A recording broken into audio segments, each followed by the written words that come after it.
Did y'all see that killer intro? Pretty happy we actually finally have an intro that is not the generic one that comes with StreamYard. So hooray. I'm Dan Turbyville. This is Powerhouse Fence Show. Thanks for stopping by. This week, we're going to kind of talk about how my mindset has changed and some of the ideas and things like that that I have changed over the course of the past 20 years. I hope something in here will resonate with somebody out there, and I'll tell you the way that I used to think, and I'll tell you some stories of things that happened in the past that I'm not super proud of, but that's who I am, and this is where I am. So maybe something in here works for you. Maybe something says something to you, and well, also. It would not be a complete episode if we did not tell a story of someone else from history. So that will be sprinkled in here as well. But anyway, if you're interested in that, let's go. This show is presented by Memphis Fence Company, Simpalo, and Valgard Strategies Group. We have a few partners here on the show: the Thornton Fence Consulting Group, Fence News, and Easy G Manufacturing.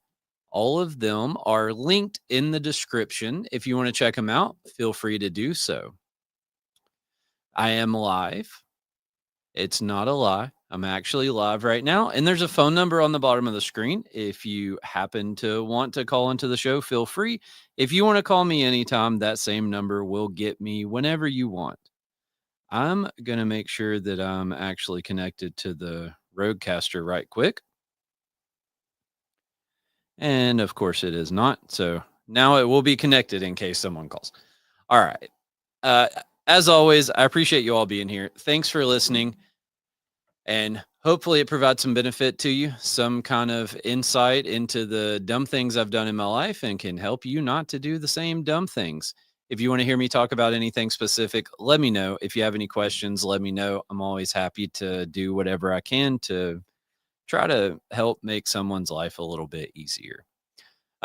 We do still have the Make-A-Wish fundraiser link in our description.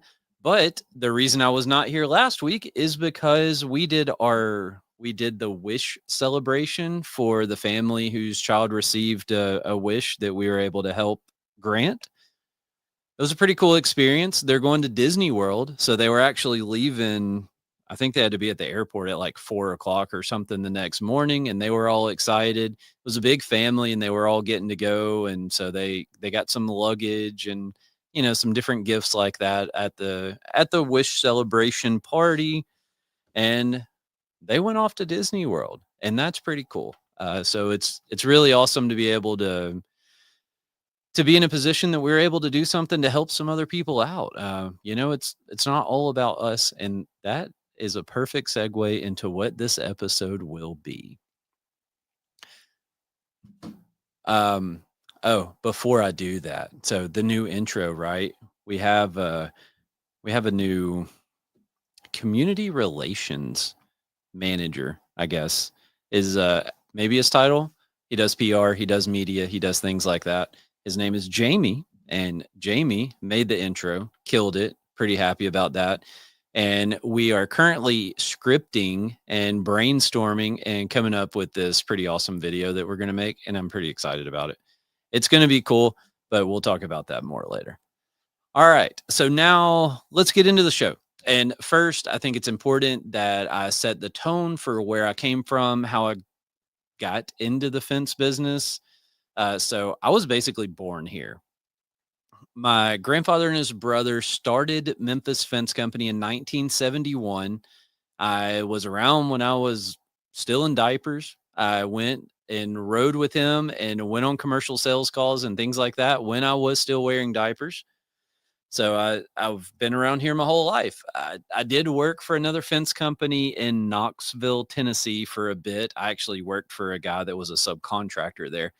But I worked there for a bit when I went to school there, but this is the only thing I've ever done. Aside from that short little stint there in Knoxville, I've been here the whole time, and it's just what I know and what I do.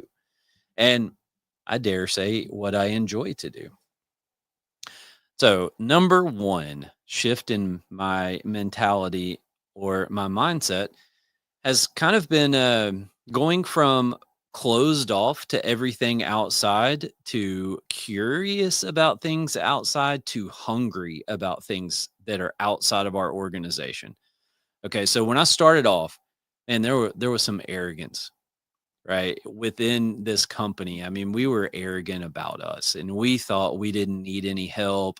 We've been doing this since 1971. We're the best there is. We know everything there is to know.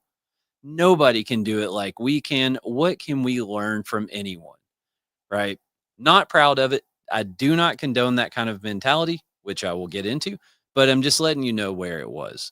Right. So, my entire life, from the time I was a little child in diapers, growing up and learning the business and all of that stuff, that was kind of the mindset. And we just thought that we didn't need help. Right. We knew everything. We don't need any help.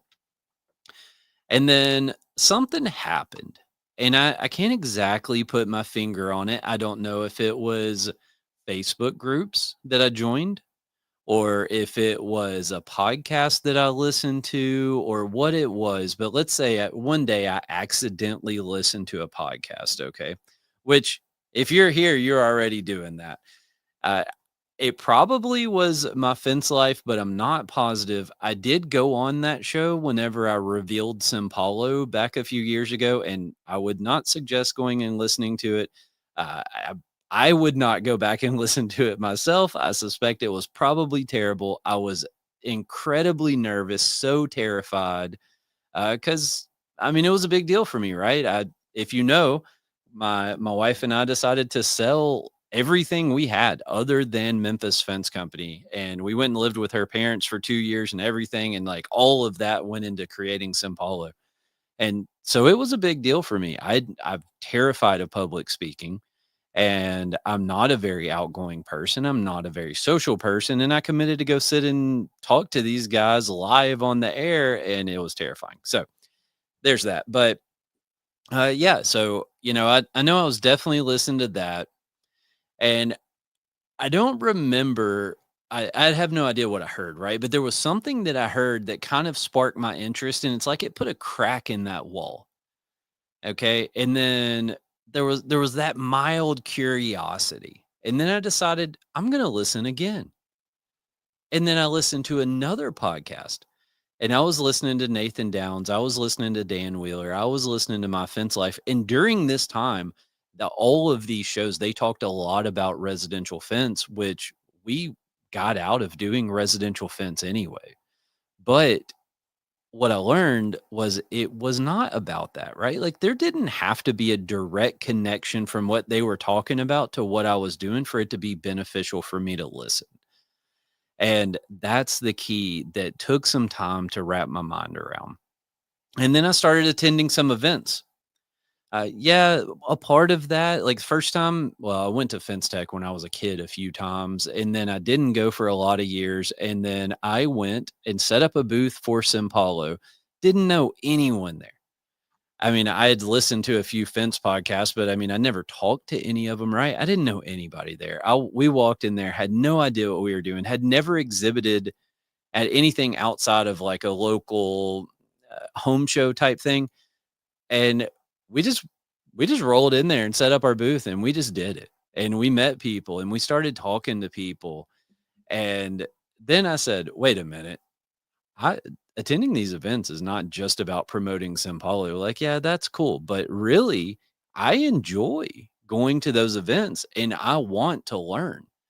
And so you can see how listening to that podcast early on kind of cracked that wall for me, right? And then I started attending events and then I started meeting people and I started networking and I started to realize that even if we're doing different things, we all have stuff in common and we can relate to each other's problems. And if you called me and you said, "Hey man, here's this problem that I'm facing and this is what I'm going to through," I can at least relate to that to some extent. And so I just kind of figured out like there's the benefit of the networking, right? And that's what you get from going to the events aside from the education, aside from seeing all the new neat products and all the new gadgets and gizmos, like you start meeting people. And that is an incredibly powerful tool to have in your tool belt, is a network of people that you can pick up the phone and you can call when you have questions, you have ideas, you have whatever you want. You just want to run something by someone, right? Just you can pick up the phone and you can call 10 people and ask them.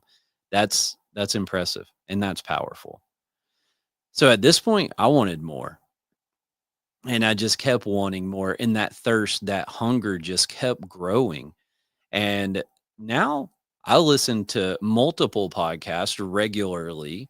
I attend events as I can. I try to balance that. I prioritize my spending time with my family a lot, and I try not to leave them too much to go to every event that happens in the country. It's just not what I really want to do. And so, like I said, I try to balance that, but I love going to fence events. I love meeting people and man, those conversations that happen at a table or a bonfire or a fire pit or whatever they are after the event, they're so important. So what I realize well, I realized that it wasn't about listening to every word that they said and changing everything about me or about my business or about any of that stuff, right? It wasn't about this whole grand, crazy idea. I'm not taking every word that I hear with the utmost authority. What I'm doing is it makes me think about things. And so sometimes there's that one thing that they say that I can relate to, right? And maybe it's something completely random and it sparks a thought in me. It's not even what they're talking about. It's just something off in left field. And it somehow my brain connects what they're saying to this thing off in left field. And I go, oh, wait a minute. Why did I not know this? I'll tell you a story. I'm going to have to let me mark my note real quick. I'll tell you a story. I was listening to the contractor fight. And this guy was talking about he said something about bidding jobs, was talking about margins, all of these things, and of course, I was familiar with the terms, and he said they were operating on a 50% margin, he's like, "Yeah, just figure out my material and labor and double it." And I said, "Wait a minute. You mean to tell me that that calculation is that simple?" And obviously, a 2x multiplier, right?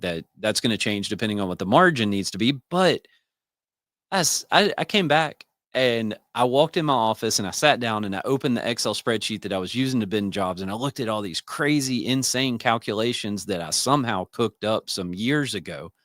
And I thought, man, this is all way too crazy and complicated. And maybe I'm getting the right result. Maybe I'm not. And I just went in and I just changed all of those calculations, right?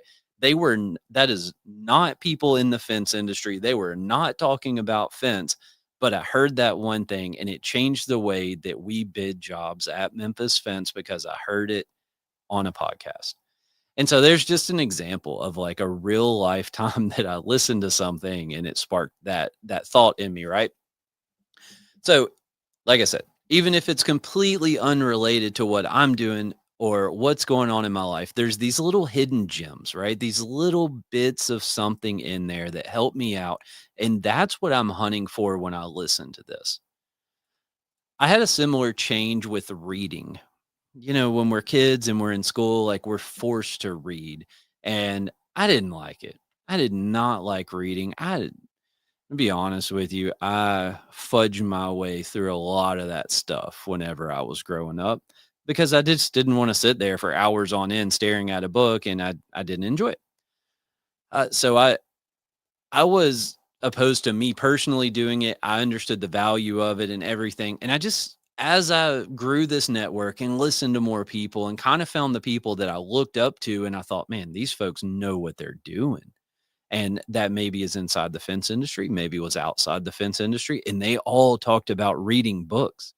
And then you would hear about all these great people throughout history and all the books that they read and how they found out, the way that somebody operated 50 years or 100 years before them. Well, it was because they read a book. And I said, oh, wait a minute. Maybe I should be reading books. I thought, hey, if it's a good idea for them, if it's what they're doing, then maybe I should be doing that too. And when I say reading books, I don't mean I still don't sit down and spend hours reading a book, but I do listen to audiobooks a decent bit. So I listen, like I told you, I listen to podcasts regularly as I go throughout the course of my week. And if I'm not listening to podcasts, then I'm listening to audiobooks. I fairly, fairly rarely, that sounds crazy. I rarely, I'll just leave it at that. I rarely listen to music anymore, especially on my commute. I'm either on the phone because that's the time that I'm just there, right? I'm behind the wheel, I'm driving. There's not a lot of stuff that I can do to distract me. I mean, obviously I have to focus on driving, but that is a fantastic time to just kind of be in the zone. And so I might be on the phone, right? I might make a few phone calls, try to get some stuff moving, get some stuff done. But I also will listen to audiobooks and podcasts and things like that. And interestingly enough, I made this connection. One of my favorite podcasts to listen to is the Founders Podcast. If you've listened, you've heard me talk about that. And so what he does is he does like an hour, hour and a half long podcast, and it's a summary of one, two, three, four books. Sometimes he throws in some stuff from documentaries and everything else that he's read. And so he'll take 40, 50, 60 hours of his time and he'll compile it all and put it into an hour, hour and a half podcast that we can listen to. And he takes the things that he believes are the most important out of all of that content and summarizes it down. So, yeah, you're not consuming the entire book, but it's kind of like the Cliff Notes version, right? So you get the shortcut. I am listening to an audiobook now. I'm listening to the autobiography of Henry Ford, and it fascinates me the way that he talks and a lot of the things that he said from way back then that still apply to the world we live in today. Because I think it was published in like 1921 or something, roughly 100 years ago. And I also really just enjoy hearing the story of him learning how engines work and building cars and kind of, wading through that whole process that he went through at the beginning. So I'm enjoying it. I'm a big fan of Henry Ford, and I think his story is pretty fascinating. So now I know we talked about networking a little bit, but I want to go back and I just want to touch on networking again, right? So, networking is a massive benefit from attending any of the fence events or anything that's kind of related to this industry. It's such a huge deal. And it doesn't mean that you have to travel across the country and go to the biggest, the best show. If you want to do that, if you can do that, great, do it, go and experience it. But there are regional shows, there are shows that are closer to you. Maybe it's some sort of local meeting that you can go to that's a group of like-minded people. I'm not even saying it has to be within the fence industry. I think you're probably going to get more, you can probably relate a little more if it is within the fence industry. But I mean, find a group of local small business owners and you can all get together and you're also going to find that you can connect with them and you can relate with them and you just kind of like you're both running businesses. You're doing different things, but you can work together and you can grow with one another. But like I said, the big shows are great. They're really cool. I mean, that's when the people will go all out and they set up all the crazy booths and have all kinds of wild stuff going on in there. So they're really cool. And there's thousands of people that attend and there's hundreds of educational sessions. And I mean, it's the Super Bowl, right? So those are great. But like I said, even if you can't go, or maybe you can go every 5 years, find something local, regional, smaller, in between and network there because there's never another chance for you to be in a room full of hundreds, dozens, whatever, fence people. And you go to the local events, you go to the big events, and that's what you're going to find.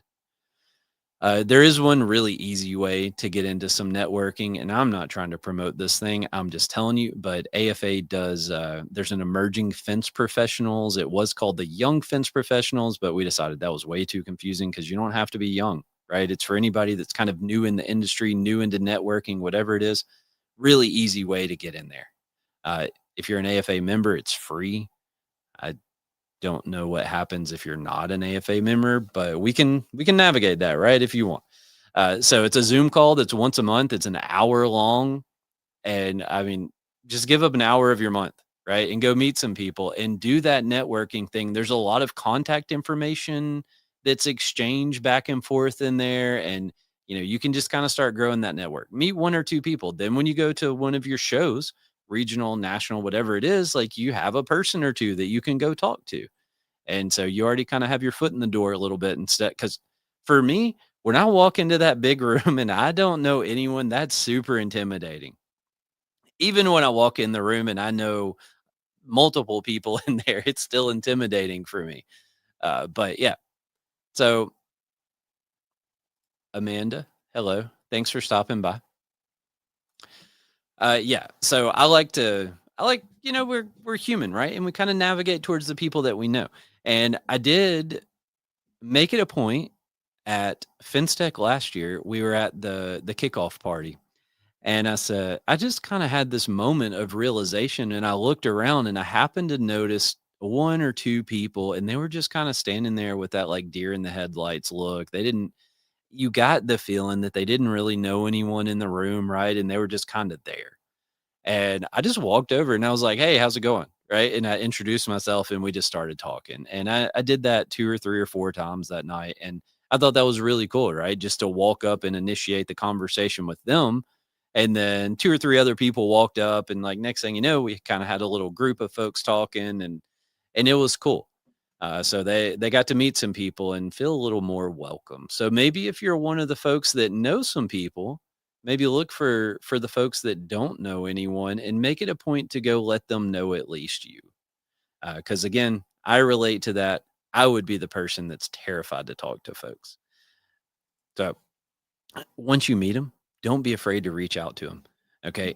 If I exchange phone numbers with you, I take that as consent to use that phone number you gave me.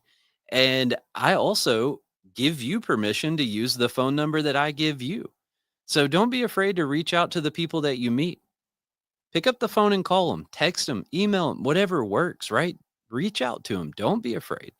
Feel free. Call them, ask them that question.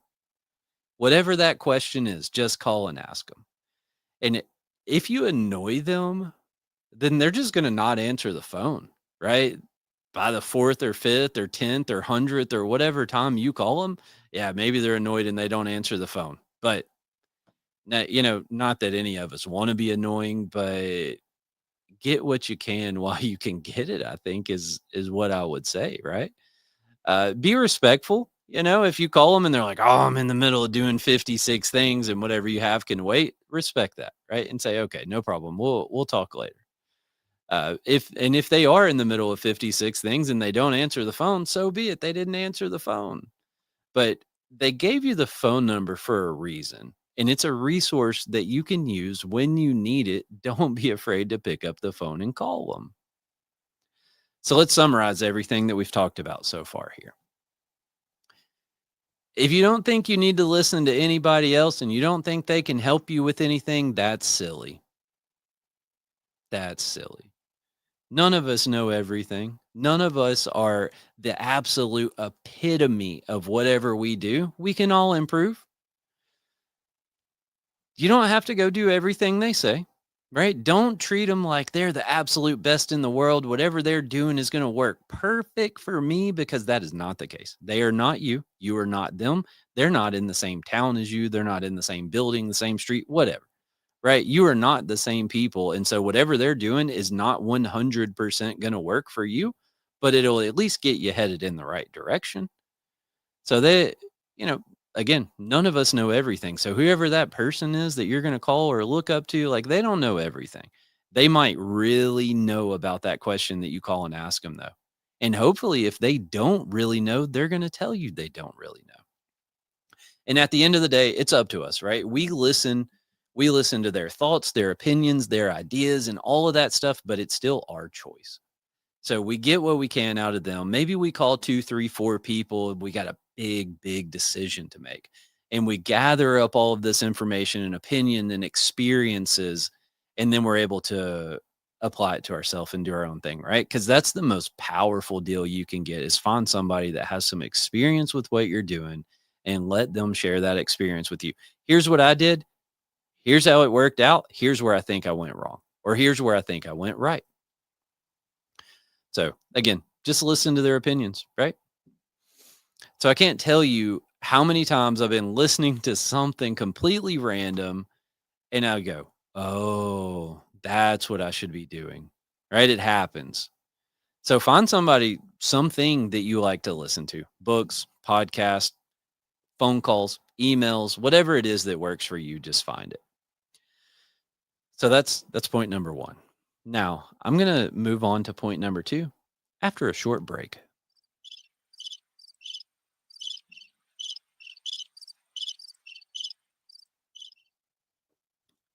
There we go. So point number 2 is called from extraction to empowerment. Now, don't judge me for this. Okay. I'm sharing this story because I think it's important and I'm going to be pretty open, pretty honest, and pretty transparent about what happened. And it's not something that I'm super proud of. We've already been through one thing I'm not super proud of, right? That whole arrogance of we know it all. Not proud of that, but it's real. And this is the same. So, probably, I don't know, 12 or 15 years ago, I distinctly remember walking up to the front door of my house on a Friday evening, and I happened to pull out my phone and check an email, and I see this email that I got, and it was a 2-week notice. And so, 2-week notice, somebody was quitting, right? And it was somebody that was a fairly important person, a fairly key person here, I guess we should say. Everyone's important.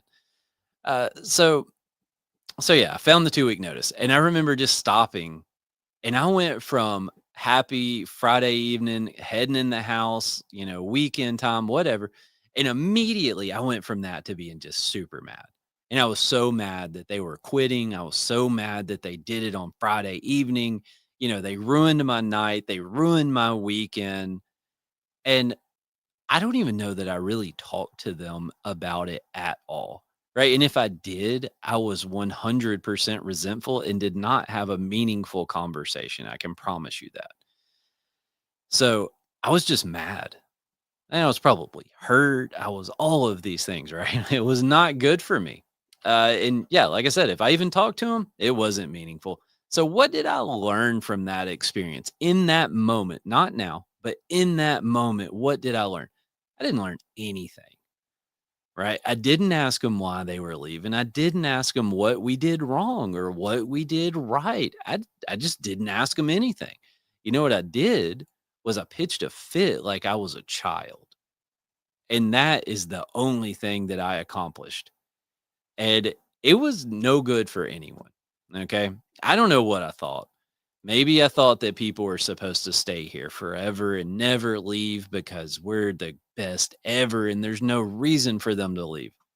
They're so, so arrogant, so ignorant, so dumb, right? That's crazy.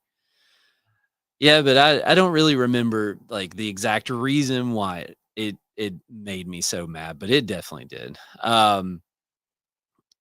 It got me. So, like I said, so dumb. But anyway, back then, what did we want from people? Okay. I think we honestly just wanted them to give us everything.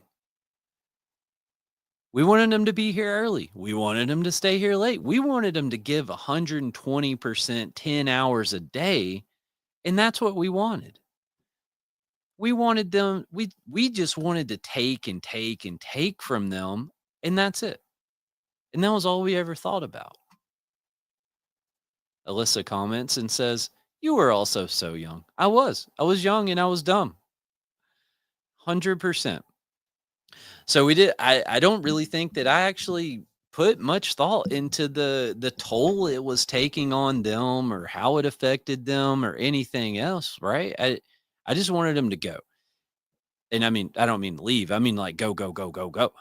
And at the time we can't teach people how to do these things, right? We have this super secret, nobody else knows it. We can't teach them how to bid jobs because now they're going to steal whatever secret sauce we use. We can't let them grow because they're just going to learn how to compete with us, and next thing you know, they're going to go start another company and they're going to take our business away.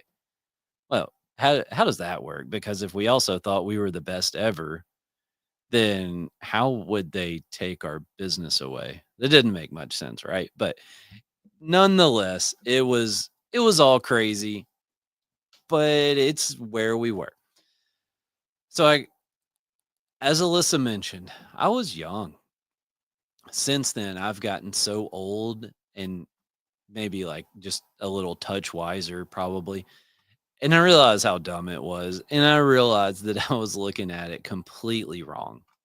And like I said, definitely not proud of it, but it's the truth. And so what I finally figured out is it's not about me. It's about everybody else.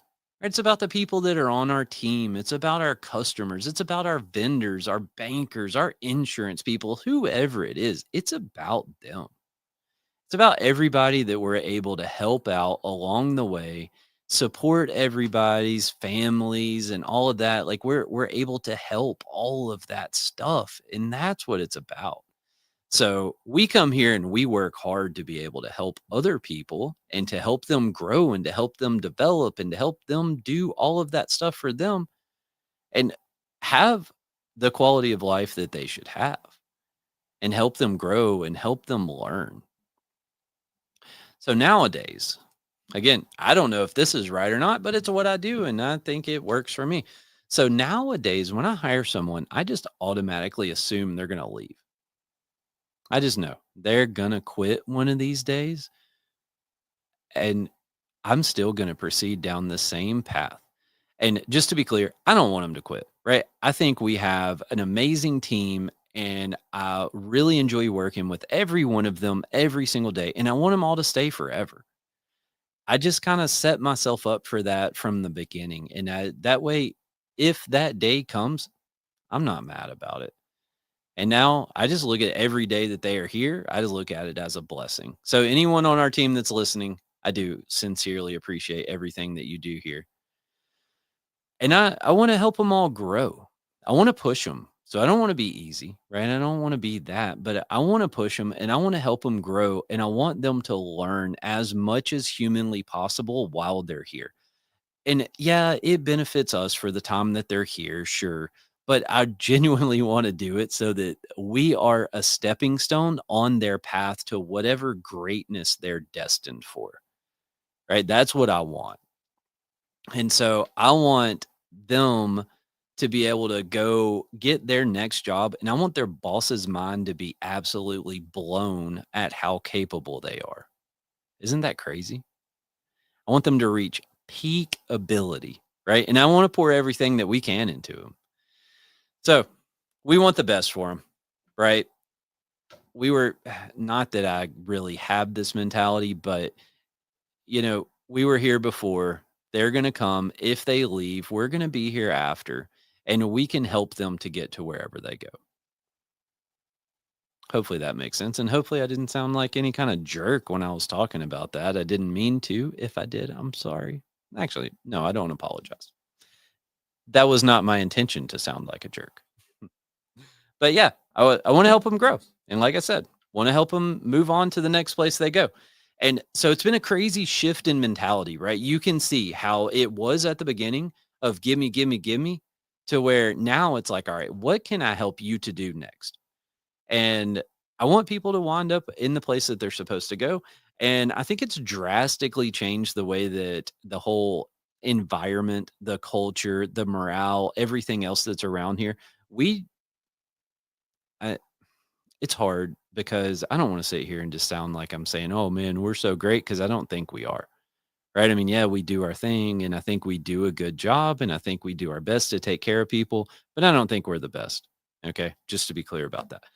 But we try to like genuinely care about people and try to help them. And I do genuinely care about people. And Alyssa was here. She genuinely cares about people. And she's done some stuff for people that I don't know how many other employers, if you want to say that, in the world would do some of the stuff that she's done for folks. And I think that's cool. But what's happened? Like I said, the whole culture is different than it was back these 12 or 15 years ago, right? When I was young and dumb and arrogant and ignorant. And it's so much different. And now, man, there's been people who've left here and they'll, instead of the 2 week notice, we might get a 2 or 3 month notice. And it's like, hey, I'm thinking about leaving because I have to go do this other thing. How does this date work for you? Right. I know you've got some stuff going on. I know you've got some things planned. Like, does this date work? And it becomes more of like a conversation, right? And a mutual thing because I'm not mad when they leave. It's like, I want you go. If that's the thing that you have to go do it and go do it well. And I had a couple of conversations today with people that left here and they went and did the thing and they're doing it well. Right? And that's cool. That's super awesome.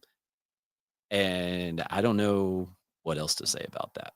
So now, man, that's a lot. It's a lot. I need a tea break. Hold on.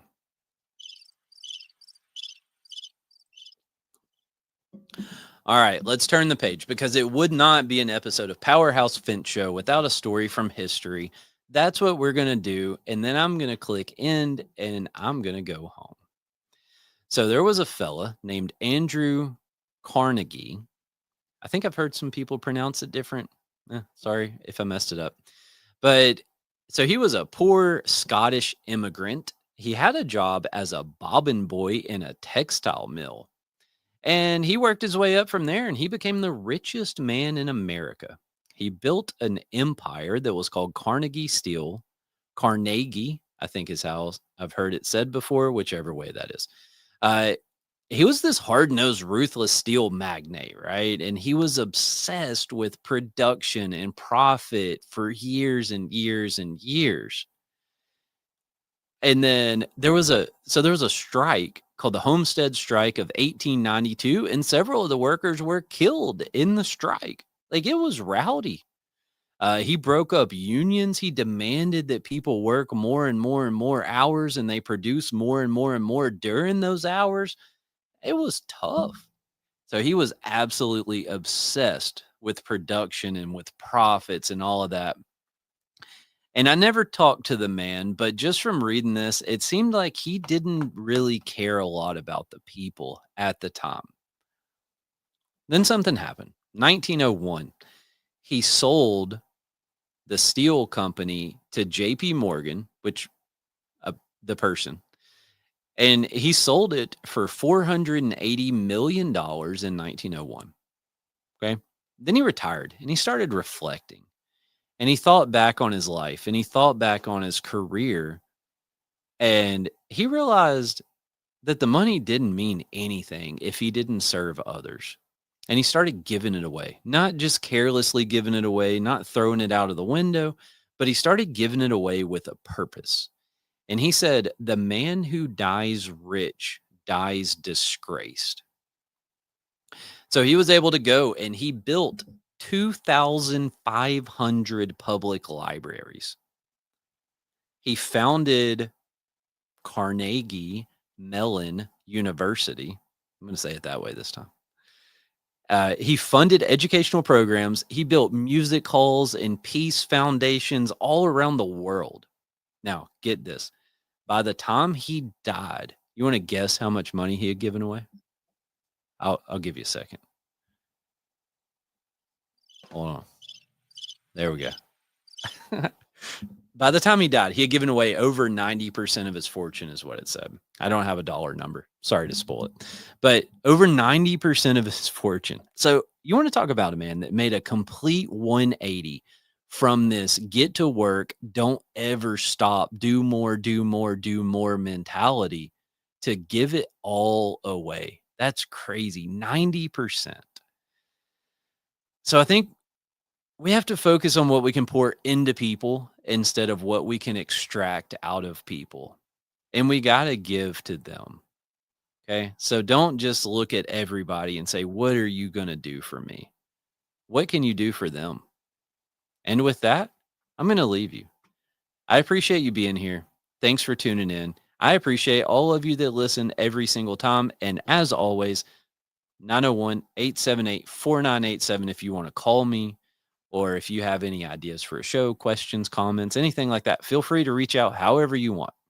And I appreciate it. And we'll see you next week.